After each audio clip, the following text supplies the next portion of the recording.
Thank you all for coming. Thank everyone for joining us on Zoom.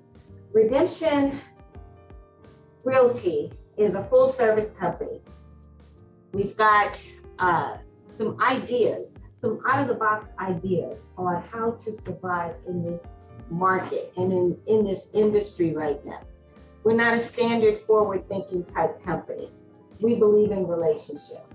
We believe in it takes more than just one person to make it happen. So we look outside the box for people who could help enhance what we do, as well as us enhancing what our vendors do. So today, what we're going to do is we're going to start the conversations about ADUs. And I know a lot of people may even not understand what is an ADU. What does that mean? Don't worry about it. I got somebody that's going to explain it all to you. And we're going to also talk about how, or real life scenarios on how you can benefit from participating in ADU. What you can do on your property to help generate income for your personal purposes. So I guess under the mantra of you do qualify to get additional income from your property. Just don't know. Put in an ADU, and that's what we're here to talk about, okay? So just to give a little background, everybody remember we are Redemption Realty. We are a full service real estate firm with over 50 years of experience. And I like to say that because it's actually more. We, like I said earlier, we look at outside of the box scenarios, not in the box scenarios. So a lot of the people, there are two principals of the company, Timothy Barnett and myself, Kimberly Barnett. Between the two of us, we've got over 50 years. But we've also brought a team of people who have their 20, 30 plus years in experience. We've got Rosie Lopez, who heads up our internal sales department, who just all she does is just look at things internally to assist our clients. What are they looking for? We've got Robert Scott, who technically is a little new to the industry. However, he does have a history and background in understanding what clients need, what your typical borrower is looking for. Hi guys, my name is Oscar. I deal with the ADU guys. We specialize in ADUs, and today we're here to talk about ADUs. Does anyone here know what an ADU is? Why don't you give us the details information? Okay. An ADU is pretty much an accessory dwelling unit. Was passed January 2017, which allows you to do an accessory dwelling unit to the main home. So there's different types of ADUs, but the main thing is since 2017 up to now, there's a lot of people that don't know what an ADU is and what it can do for you in your home. So a lot of people right now are using it for their elderly parents or their kids. Right now, you're pretty much you're dealing with a minimum 150 square foot, and up to 1,200 square feet range for an ADU. So right here, we're talking about the types of ADUs.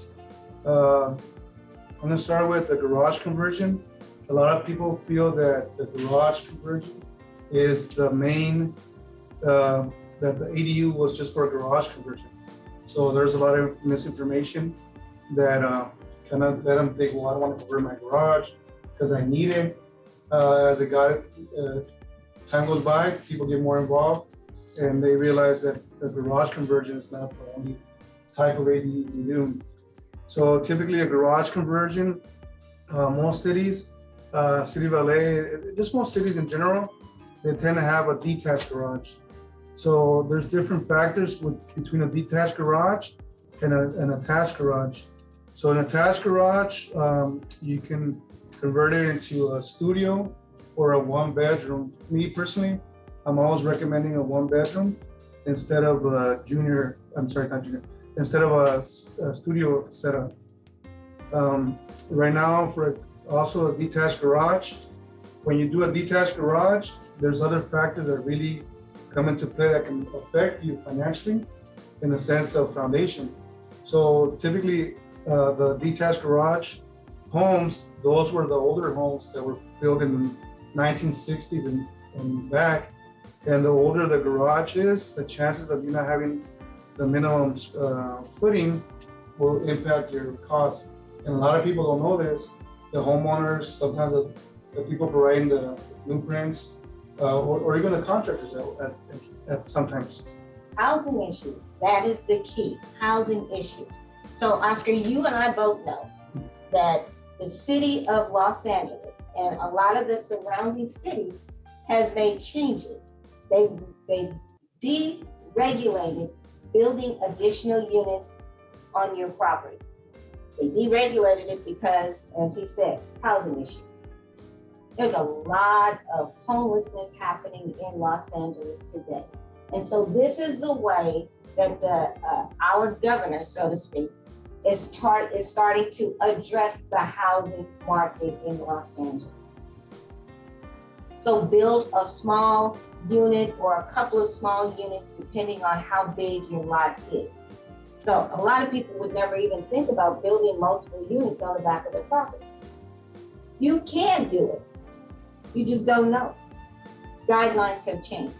Regulations has changed, which has increased this market tremendously. Yes. You want to talk a little bit about the guideline change? Yes. So when the ADU started, you as a homeowner, you had to be owner occupied. As things develop and constant changes happen, now they're allowing you to do JDU, which I'll explain that to you guys right now. So now you can do an ADU and you don't have to be owner occupied. So that's very important for a lot of homeowners that tend to have two properties, thinking that they couldn't do an ADU on their other property, but now they can. So for example, here, we're doing this one in Ontario. We have a standard garage attached, and we're converting this, if you can see, into a one-bedroom ADU. I ran into a lot of customers that they don't want a one-bedroom because they feel that the space is so small that doesn't make sense to have a one-bedroom.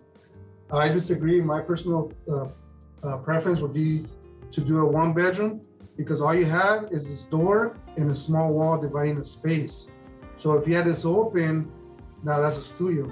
Here you have a full bathroom, a stacked washer dryer, shelving is gonna be here, the little common area, small kitchen, and your bedroom area.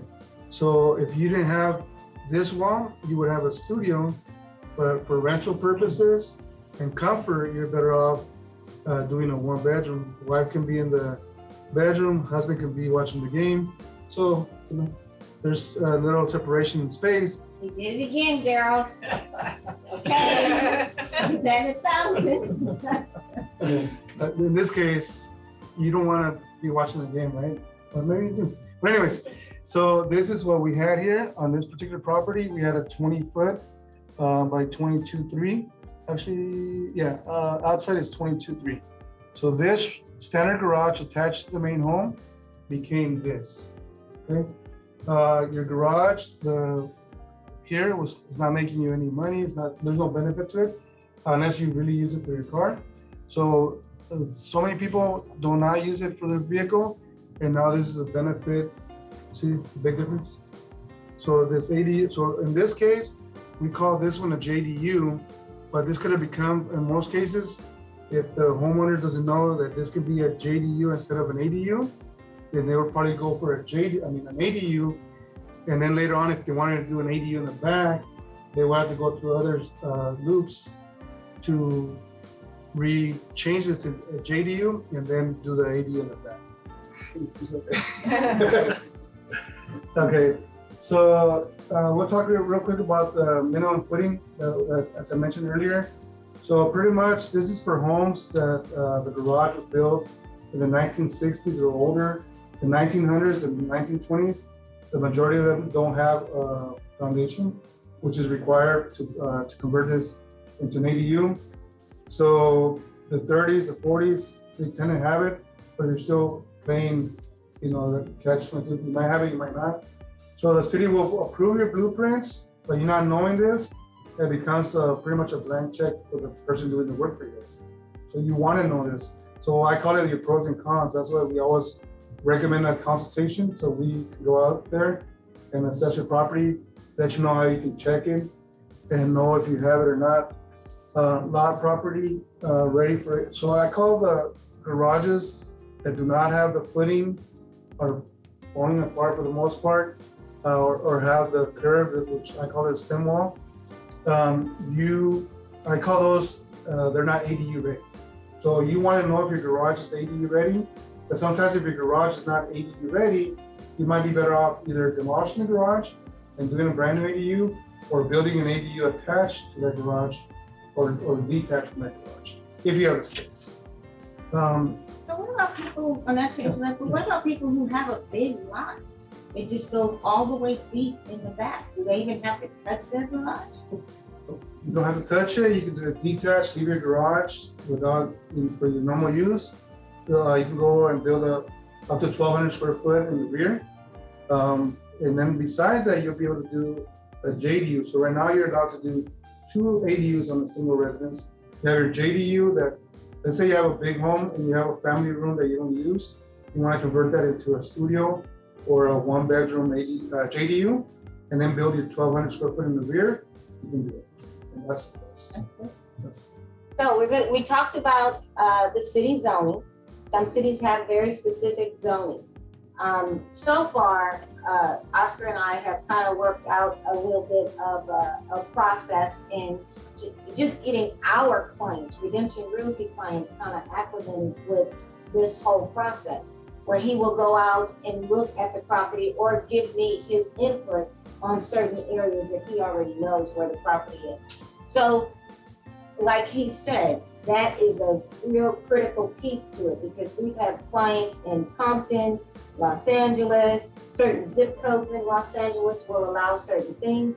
And you guys know yourself, certain properties in certain areas, your lot size can go all the way back, very, very deep, because there was a lot of farming going on years ago when these lots were put together. And then you have some areas that might just be around the corner where they're short, but they may have a huge front part.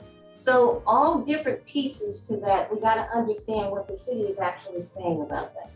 The layout, he gave you an example of what a layout could be.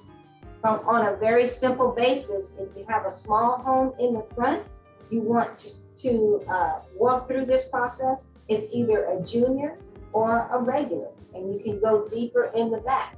Let the ADU guy figure out how the parking structure is supposed to be, or the city particulars that we need to put together. Can you go up? Do you have to stay down? All of that, whatever it is, the city has opened the door for this to happen, okay? The conversion of an ADU ready, the garage. Yeah, so back to what I said earlier, ADU ready. So you want to make sure, just because they allow the garage conversion, not all garages are ADU ready.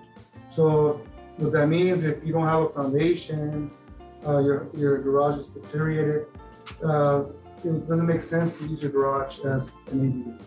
So having it ADU ready, I mean from 10,000 to 20,000, you don't know what it means. So if you start your blueprint process and then get approved by the city, and then you find out later that the garage is going to cost you more money because the contractor is going to cost him more money to convert that garage into an ADU, that's going to affect you financially. So now we're going to talk about how are we going to pay for all of this?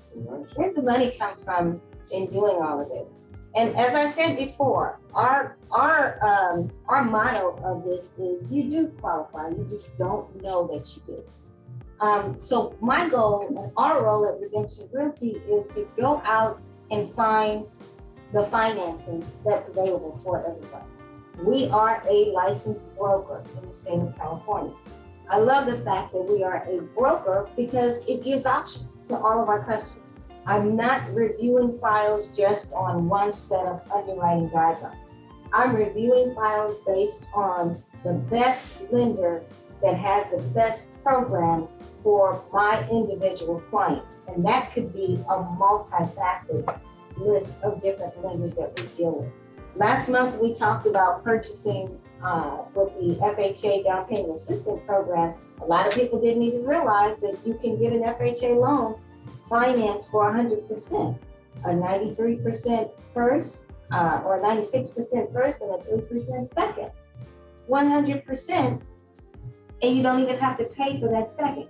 That's another conversation.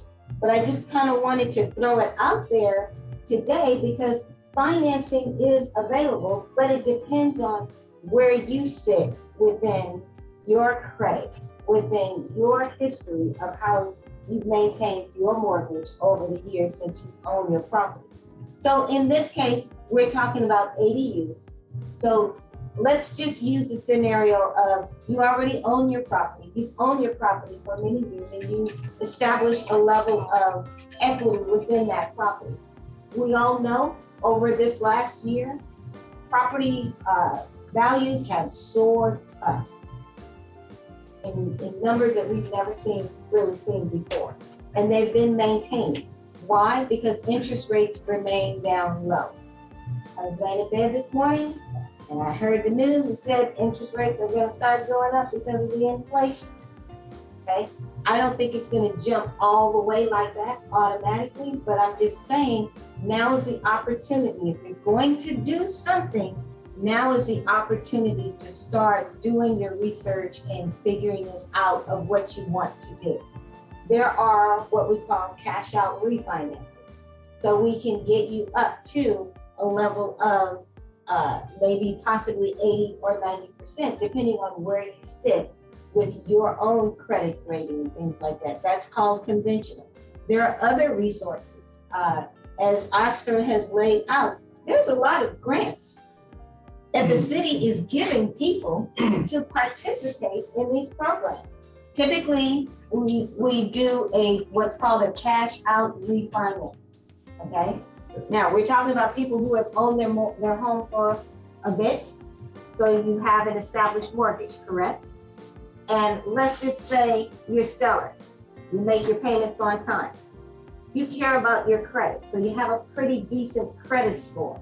So then you would be able to qualify with a credit score somewhere between 640, 679, or higher to get a level of cash out. So if you have a 80%, you can get up to 80% of the value of your home for just a straight cash out refinance.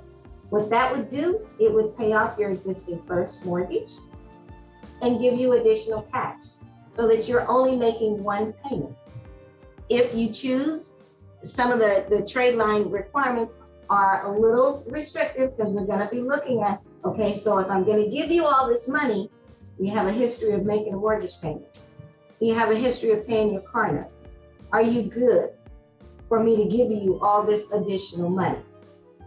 Usually for a cash out refinance, you can walk away with somewhere around $150,000, $250,000, depending on the product that I can submit you under. But you can get a decent amount of cash out in hand from your property.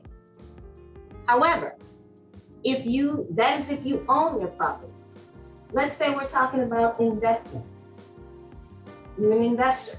You own several different properties and you want to go out and get financing for this. Those are possible as well. Your loan to value is going to be a little bit lower because you're in business doing this. And we're going to be looking at the fact that you know what you're doing. So you can actually go out and do these cash out refinances, or what some people call bridge loans. They have different terms. And I don't want people to get lost on all the different terms. I just want you to focus in. You have the ability to be able to do it. We can do loans in an LLC.